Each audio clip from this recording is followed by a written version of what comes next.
Hi there. How you guys doing today? GMGM Crypto Twitter. I'm Diego, the host of the $1 trade show hosted by Groove Market. And let's start today going through the sector. What are the news? What's going on? Let's keep you guys updated on whatever is happening with prediction markets. And we've been witnessing there's a lot going on lately, right? So Nick's not with me today, but tomorrow we are going to have two special guests. Make sure to tune in. At the same time tomorrow, we are going to have Lucas Martin and Yoshi. I'm going to talk about them a little bit further later in the show. But today I would like to kick off things with how Limitless is growing lately, at least on mind share through Twitter. Of course, Polymarket still dominates people mindshare, but Limitless is growing. So they have been running this trading campaign there, so you can make money by placing your trades there.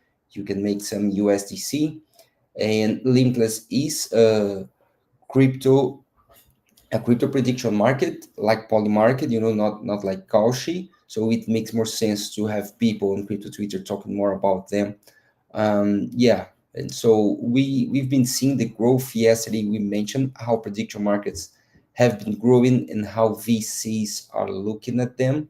So from 2023 to 2024, we saw a small growth, but comparing year to year, we had like three times growth in funding by VCs the last few years. I mean, the last year.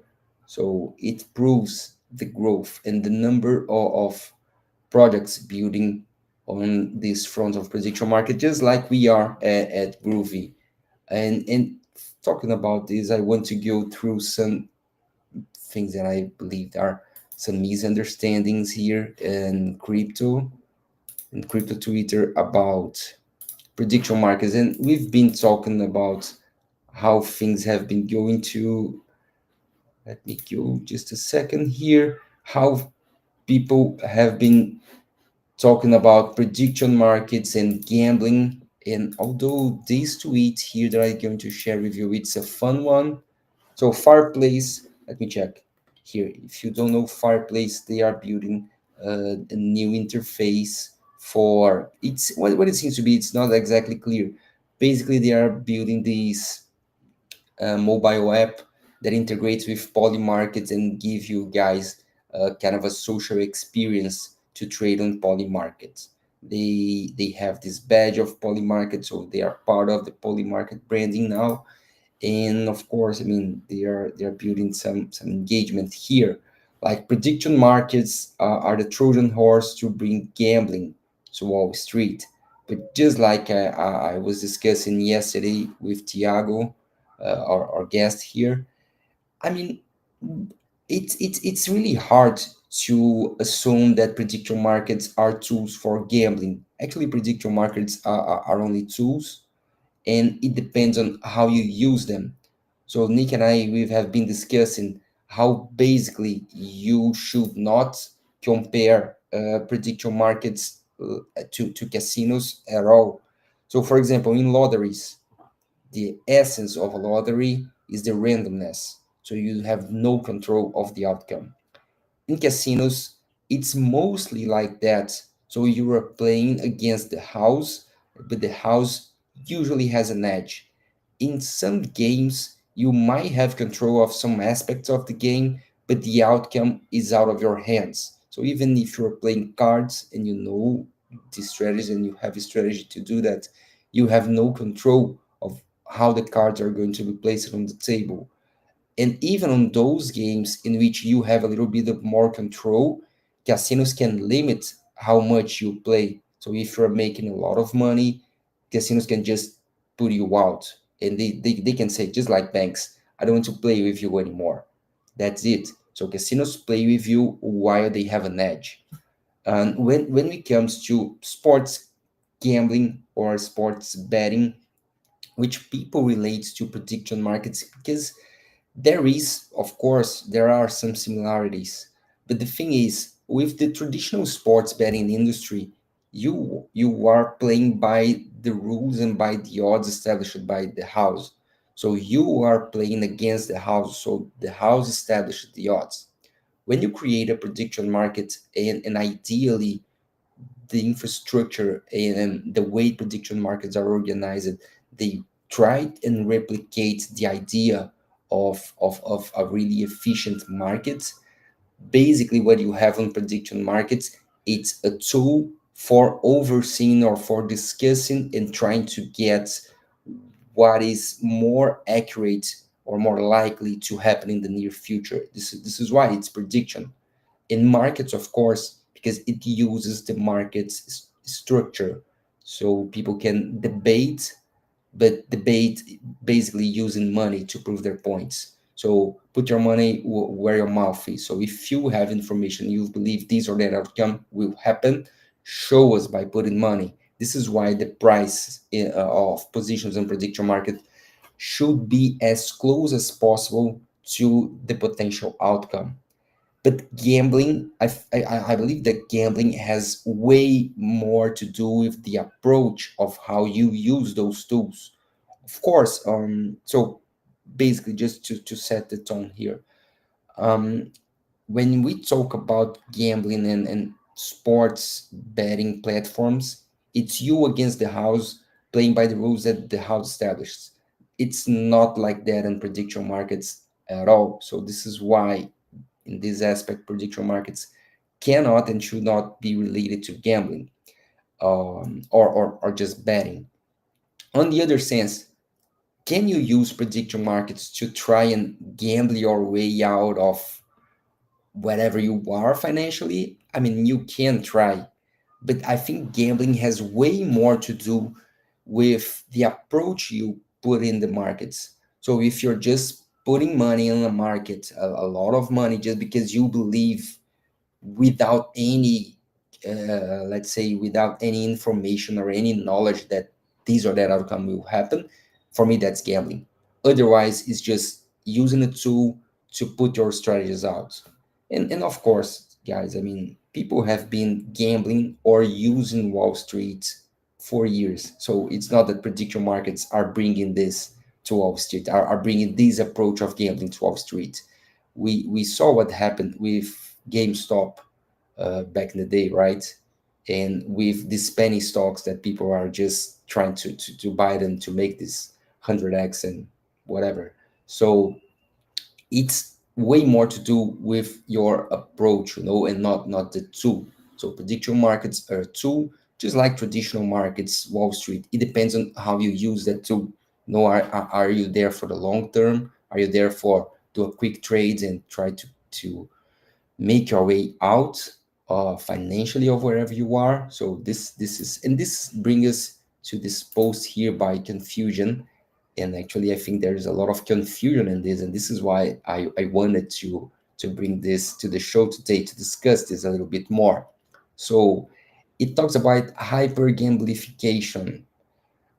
Basically it's relating prediction markets to gambling as well, and it is trying to relate that, okay, if you have been playing with meme coins so far and meme coins are dying or are dead, I don't know, I don't follow that a lot, I don't trade meme coins, but basically relates that, okay, the next alpha for you who has been trading meme coins as a gambler should be prediction markets. Excuse me, let's get me a sip of water here. But once again, this is not what prediction market is about for me. Of course, I believe that prediction markets are a financial tool, and I've been talking about that, how you can use prediction markets to hedge a position, or how you can use prediction markets to make a trade in an occasion that you have some edge, some extra information. And this is the point of the $1 trade that we've been doing. I mean, this to test and strategy, but you need to understand that you need to test your strategy. Your strategy will not work for every kind of markets, and definitely is not gambling, is just not putting money on the market and waiting for the best. That's gambling. And that's not the approach that we believe should be used with prediction markets. So basically, the problem that I see with this article here is just relating how prediction markets could be the next tool for people to gambling. And basically, he's saying, okay, young generation is can't buy homes anymore because of inflation. So people needs to gamble their way up to the top, and it has to do with the financial nihilism that we've been witnessing lately. So basically, he says so things like sports betting is a prediction market, but I just mentioned it. It's not. So you're betting which team will win. Of course, it's similar, but the underlying aspect of that is you playing against the house for sports betting and you using an infrastructure to play against other people. Because remember, in prediction markets, it's a PvP game. You're not playing against the house. So whoever got the wrong outcome will pay to the people who got the correct outcome. That's the essence. And this is why prediction markets are actually a market.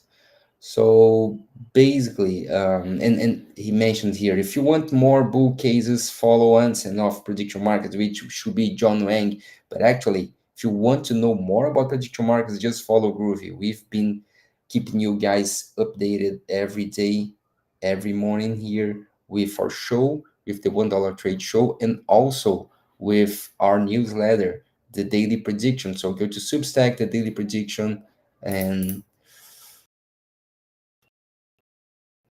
let me see if I have the link. Okay, just updated here.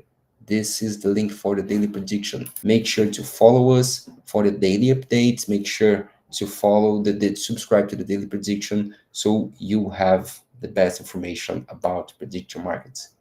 Okay, something interesting that he brings here are the tools, basically, and we've been sharing this. A lot of tools that have been built on top of prediction markets. And there's this theory that maybe in the near future we could see poly markets and Cauchy as infrastructure, just like DEXs are right now. So, for example, depending on the DEX you use, you're probably using a fork or a version of Uniswap, or maybe even just a front end for Uniswap, depending on where you make your trades. When you make your trades on your wallet, so on MetaMask or on Rabi wallets or even on Phantom, you are not using a DEX created by them. So basically, they plug their front end to a DEX that already exists. It could be on Solana, on Ethereum, whatever, and they charge fees, of course, for that. And this is what we could see here with prediction markets. So people could build new tools, new front ends, and they could just plug them to whatever is the biggest market out there. So it kind of solves the problem of the broken liquidity that we see. So instead of spinning up a new market, you just spin up a new front end and you bring your audience to trade on the markets that are well established there. So basically, let's go to the main tools that he highlights here. And this is actually a good part of these articles here.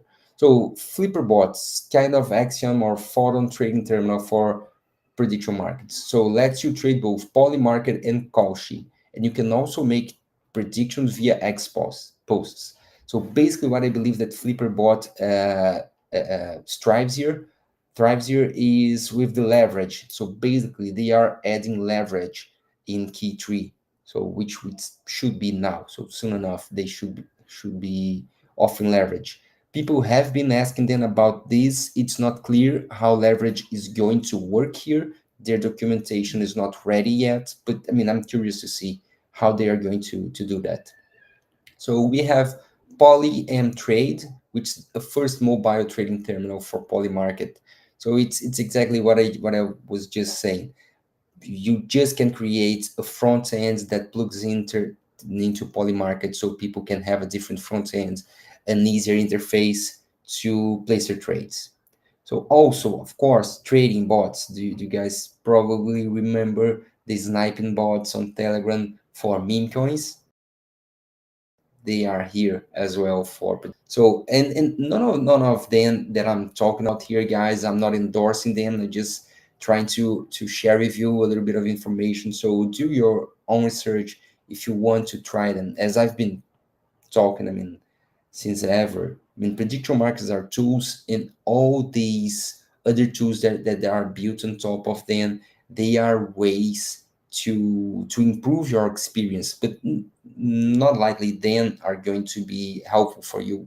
So take a look, check them, try them out, see which ones you think are good, and give us your feedback. I would like to know if we should try one of them. So basically, Polycule bot, it's a Telegram trading bot for Polymarket.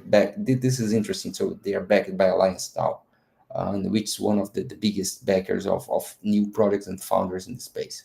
So Try OK Bets is another prediction market Telegram trading bot. Um, now some platforms that are not related to Polymarket or Kalshi. And remember, it will be, I believe it will be harder to see Kalshi integrations, since just because Kalshi is not on chain, at least not yet. They have been talking about moving on chain. So this True Market org, it's like Polymarket but for everyday news headlines. So it's a different prediction markets platform right now. So there is predictive base, which allows you to make your predictions on any question. So it's a user-generated prediction market on base. Predict and Pump, same thing. The user-generated prediction market on Solana, Myriad Markets, and as I mentioned here, there's Fireplace and there's Limitless as well. They are all building prediction markets, and this brings us as a problem that we are going to discuss tomorrow is the fragmented liquidity. So here he mentions this as a specialized prediction markets, and Nick and I went through this last week. So I don't think that football.fun is actually a prediction market. It has some elements from the prediction market, but is more like a game. So you buy cards or you get those cards, you don't know which cards you are getting. And after you get them, you can kind of set a team of players, and that team of players will perform according to the real players in real life playing their soccer games. So if the player that you put to play on your team on that day, if he performs well, okay, your share on that player will go up. But I mean, there is a lot of elements related to games, so it's more like a game, not a prediction market, in my opinion. So Picasso Markets is also building on Say, but it's not live yet. So ventures led to long or short pre-IPO companies. So it has to do with prediction marketing. This is so I need to we will need to go further and check exactly how it works to understand if that's a prediction market. Because as we've been saying, prediction markets needs to have this element of how the price reflects the probability of something happening. Is not just, and of course you play against other players, and I mean you have a market and players participate on that. It's not just gambling. It's not just there's not just a randomness element on that. So we need to know exactly, I mean, how it works to make sure that it is a prediction market. So Noise XYZ lets you trade trends, and it's built on Mega ETH. Mega ETH is one of the new blockchains that people are really excited about, just because it's basically Ethereum but way faster. So Euphoria makes you tap trading for perpetuals. So the product is not live yet. So this is what I've been saying. I mean, a lot of things are being built, but they are not ready yet. So yeah. So and ultimately, there is a lot of room for prediction markets to improve. Of course, I mentioned this yesterday. So Google, that everybody knows right now, Google has been built years after the first search engine came out in 1993, and Google came out only on 1998.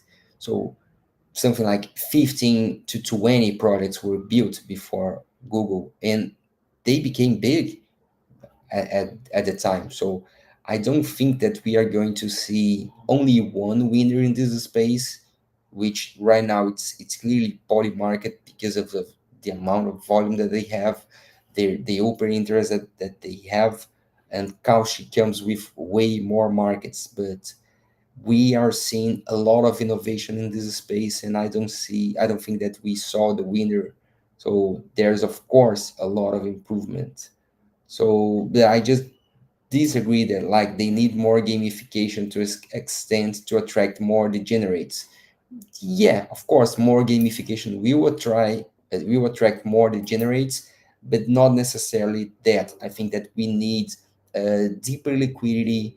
We need to give users the ability to create those markets, and we need to build some. We need to build prediction markets in standards that they can communicate with each other. So we will be able to reduce the spread between different markets. If you are trading the same fact, it doesn't matter, or at least it should not matter in which platform you are trading. So if we are trading, let's assume that a market that you are trading about a potential fact, let's assume that that is an asset. So you are trading the truth of this or that event happening. So it should not matter where you're trading that. We are way far, we are really far from that, but that's what I wanted to see. I mean, the potential integration between different prediction markets, and for that we would need to have standards on that. And that the point is, with that we could allow interoperability between prediction markets and composability, letting people actually use their positions on prediction markets as assets, just like we've been talking about how Gondorfy wants to allow you to use your positions on Polymarket in that case to borrow money against that. So that's what I would like to see. So though one thing is Serge track off, and of course, yeah, and he says that unicorns are going to be born here. And yeah, Groovy was already born. Groovy is a unicorn. So once again, make sure to follow Groovy, make sure to subscribe to our newsletter here, the Daily Prediction, and make sure to tune in our show every day. At least from Monday to Thursday, we are going to be here. So this is just, I mean, this is kind of an old article, but it's pretty interesting. So it talks about the history of prediction markets, and I'm talking about this because there are two good articles, one from Stoic, which is not as good, but this one from Yoshi is pretty good, about how prediction markets evolved from ancient Greece. So basically, this article here related on how betting on the Pope was the original prediction market. It wasn't actually. I mean, it happened 5 years ago, but before that, in this Yoshi and Stoic mentioned how there was prediction markets way older than that one. And this is a nice quote here: "Life is poker, not chess," because the human brain is a prediction engine. So constantly trying to weigh outcomes from the computing of basic motor function like flipping up a glass of water to complicated social situations. So how some will react to a joke you're about to make in a conversation, to dealing with stressful situations like having millions of dollars of open positions at the whim of the market. So basically, this is how the brain works, making predictions all the time, and this is interesting. So this inclination toward continuous prediction, along with the association of uncertainty and dopamine, asymmetric financial incentives, and an overconfidence bias. So most people believe they are better than average predictors, a cognitive bias which encourages market participation, because most think they have special insights. Could be. So bolsters the natural propensity of human beings to predict and bet on outcomes. So he mentions this about how gladiators, chariot races, and some kind of dice games were the start of prediction markets. I mean, there's a lot of question here. I mean, it's games and it's betting, and we need to know how they work. But yeah, people have been making bets and making their predictions since the start of society. And Yoshi mentions here that betting was part of the human nature for millennia, and since Rome in Europe during the Renaissance, and it was formalized in England. And by the way, guys, if you don't didn't know about that, insurance contracts started with the navigations in Europe. So people starting to bet if the ships would come back or not, and they started to bet on the outcome. So this is how was created, basically. And this is a pretty interesting article from Yoshi, talking about it. It guides us how things have been evolving since Greece in Olympic Games, China in with imperial exams, and how it moved to West, go to London, the coffee houses, how people were betting even on stocks, on the coming back of ships, and that's it. So, and now the modern day betting, we see bookmakers, and basically, these bookmakers is what we don't have on prediction markets, and this is what makes prediction markets different from the traditional betting. So we have betting, and now we have prediction markets. So, and why prediction markets are an upgrade from this system of a centralized better. So we have transparent pricing, especially on blockchains. And this is why it doesn't make sense to create a prediction market outside the blockchain. We need transparency. We need to be able to check all the positions. We need to make sure that we can trust what's going on. So it's market driven pricing based purely on demand supply. So this is the more elementary law of economy. It's demand and supply. If there's more people willing to buy a yes or a no position, it means there is more likely that the yes or no outcome will happen. So prediction markets are venues of information discovery, and this is what I've been saying.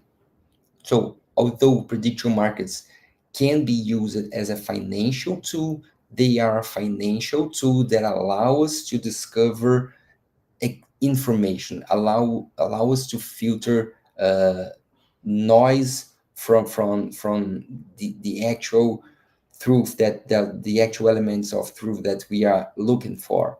And so they reflect the actual market probabilities, not just entertainment. So, and scalability of questions, especially if you let people ask the questions. So if you give the protocol to users, so if you make users the owners of the protocol in a way that people can't create their questions. And of course, they democratized